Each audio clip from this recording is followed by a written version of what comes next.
Welcome back as we work to connect with each other and with Jesus.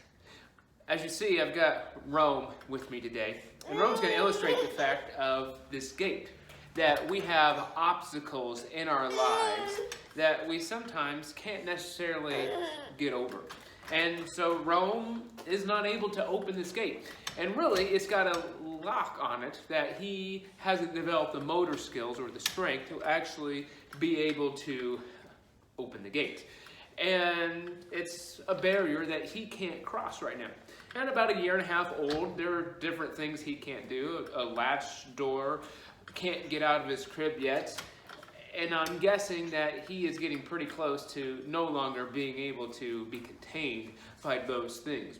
And I think of my 4.5-year-old Roy, who can do all those things, but there are other things where he hasn't developed the fine motor skills and the dexterity to actually figure them out or be able to accomplish them by himself. But as we grow, we overcome those barriers. We are no longer constrained to them.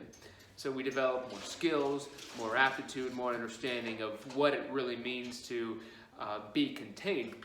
And I think what happens is we get this belief that if we work hard enough, learn enough new skills, or study enough, or whatever, then we can overcome anything. In Luke chapter 16, we find that's not always the case. Jesus tells this story of the rich man and the beggar, or the rich man and Lazarus.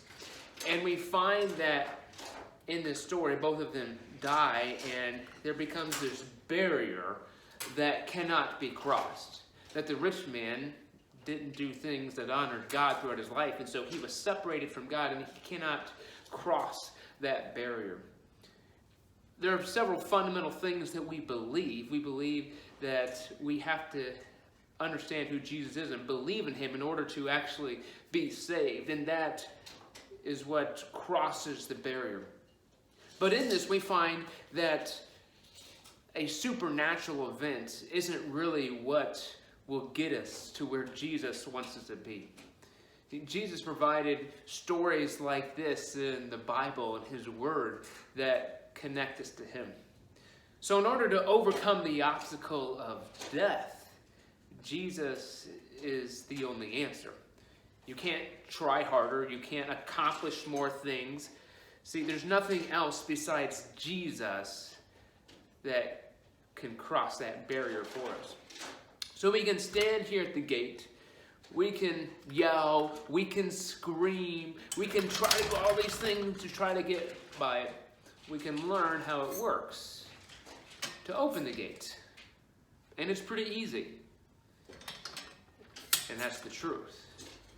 See, in order to cross this barrier of death, all we have to do is trust in Jesus. It's not about doing it yourself. It's about knowing where our trust is. Stay connected to each other and to Jesus.